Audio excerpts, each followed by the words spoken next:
Alright guys, it's Tom and we're getting ready to, it's Wednesday and we're going to DA this hood, so thought I'd try to turn the camera on. I'm going to go and tape off all these spots here.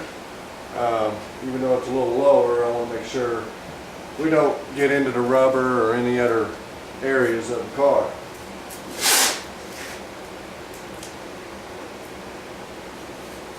I'm just going to kind of tape it all off.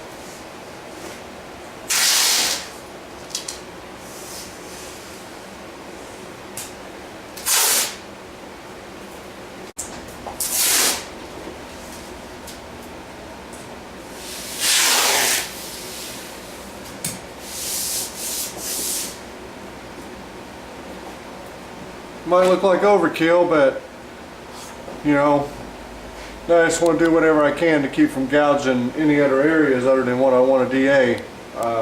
It's just less work later on, so we'll get busy and start DAing it. Alright guys, well we just had to go up and pick up the bumper cover. Got a phone call that came in, so let's get back to DAing this hood.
We got the clear DA off of the car's top, and we're into the collar. You can probably tell dust is green, and let me get that cleaned off there. I'll vacuum most of it off, and we'll come back and have a look at it.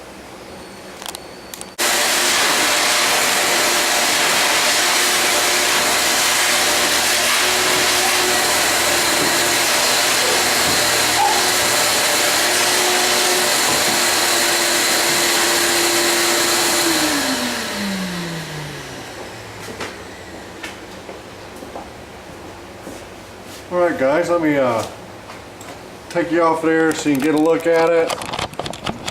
Some of you guys that maybe just want to do your own car, this is not what you would do for any kind of a restoration or anything like that. Let me grab a glove here. You know, but if you just want to quickly paint your old used car, this is a good way to go about it, I think.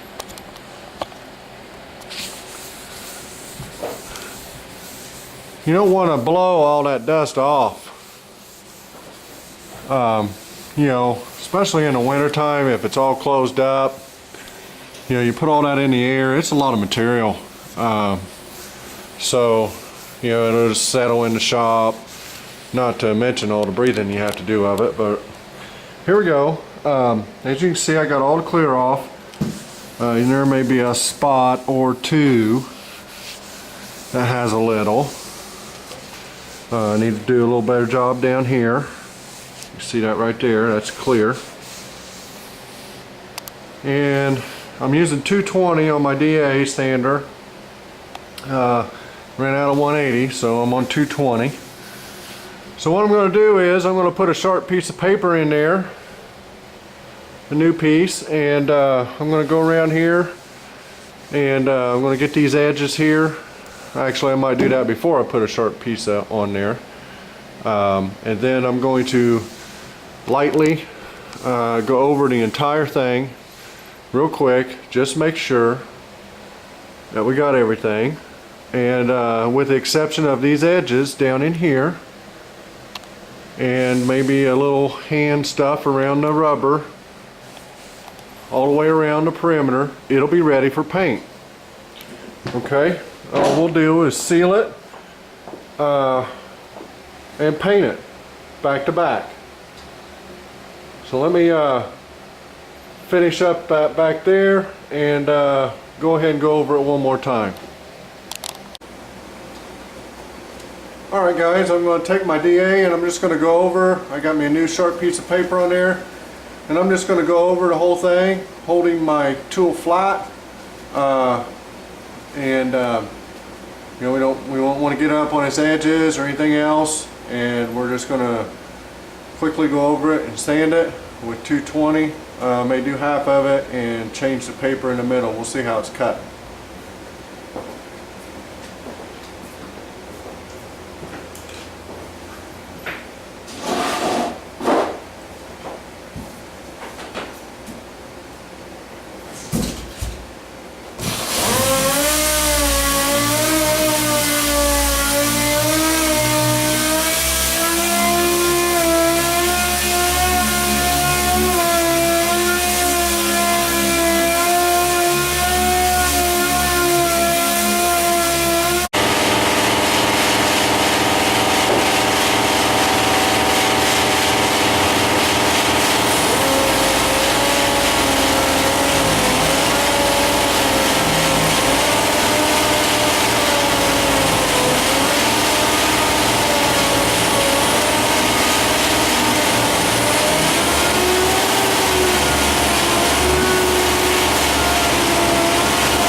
let's have a quick look at it.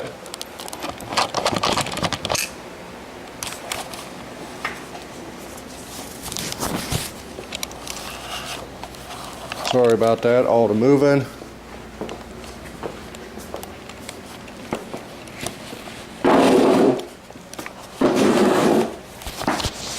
Okay, here we go.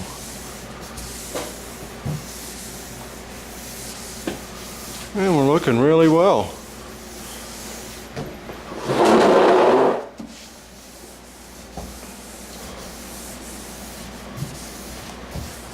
That right there is primer or sealer or something under the base coat. Looks like we just have a little bit of breakthrough here. See that right there?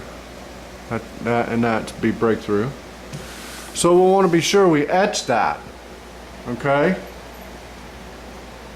We want the paint to stick, so you know we got to put something over that bare metal. So I'm a fan of the etch because it's just so darn simple to do. And you know, some guys may think it's an extra step, and maybe it is, but it doesn't take very long to etch prime. So you know, if you get a few weeks down the road, or a few months, and maybe even a few weeks, you know, and you got the paint peeling up there, you'll wish you etched it. So we'll fix those. We'll go all over the whole car before we spray it with etch prime, and just spit a little bit of it on there with the little spray gun, and then we'll put, in this case, we'll put our sealer right over that. And we'll go straight to our base coat. This is pretty much done. I noticed like right here we got a little spot right there. Can we see that? Yep, looks like we can. Alright, so I'm going to take a little bit of sandpaper and rough that dude up and put a little icing in it. Okay, and I think there's another spot on the other side. This is a little bit of a low spot right here. We didn't break out here. I don't even know if I'm going to mess with that. But where that nick is up there, where we were looking, yeah, right there. You know, we'll go ahead and take that out because, you know, we'll see that. So what I'm going to do is I'm going to untape it. I'm going to get me some sandpaper and go around the edges next to my rubber. I'll take some fine sandpaper after it. All I want to do is scratch it up, unless it's a peeling situation. All I want to do is just scratch it up so it'll hold the paint. I think, yes, right there is another spot right there. So catty corner from each other, we got some little spots there, and those are going to get a little icing. Took me about an hour and 15 minutes to DA that down. Like I said, guys, with the exception of those little nicks right there, it's ready for paint. It's 220. We're going to put sealer on it, which will fill in, you know, the scratches of the 220 off the DA. It'll be a real smooth surface when we get our clear coat, when we get all the way through sealer, base coat, and clear coat. And not only that, but our sealer will make our base coat cover very nicely. And it is the hood, or the top, so it's something you see. So, you know, if anything's going to be nicer, you want the top or hood to be nicer than you do the sides. So at least that's just my personal opinion. It's what you see when you walk up. You know, look at this hood. I don't know if we can get it or not here real quick, but look at the light out here. Just look how rough that is right there, which is one of the reasons we're giving it an all over. It's just rough. So, all right, let me get going on some other things and we'll turn the camera back on.